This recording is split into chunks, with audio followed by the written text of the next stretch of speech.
have a relative who's psychic, and she called me up in August 2001 and said, "What are you doing the first 2 weeks of September?" I said, "Well, I'm working. I've got stuff to do." And she said, "Well, I want you to take a trip. I want you out of New York City the first 2 weeks of September." I was like, "I can't just, take a break. I'm right in the middle of a bunch of stuff." But Did she say why, or just no, she just said, "I want you out of New York City." She said, "You need a break. I want you to leave." And she kept calling every couple of days. And finally, I was like, I do need a break. I'm pretty wrecked.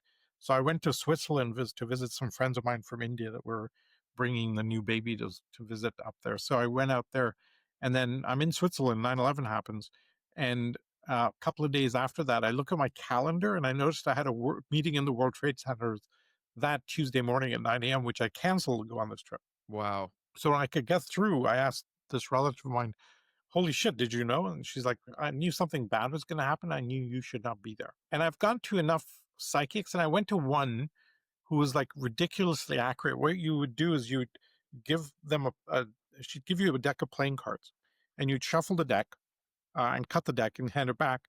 And she'd hit record on a cassette player and start flipping the cards over and speaking for 90 minutes. You wouldn't say a single word.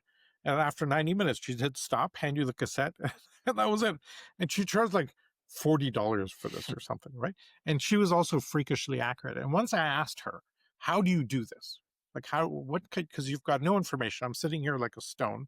All you have are those playing cards. How are you able to tell that I was in a German speaking country when 9/11 happened, type of thing?"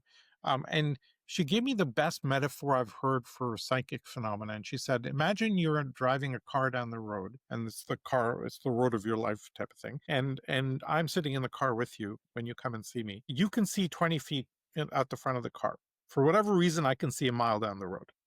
I don't know why. So I can see if you keep going, this is where you're going to end up. You could turn at any point, in which case all bets are off. And I can see behind where you've been, right? I can see 2 miles down below, and I can see a mile ahead."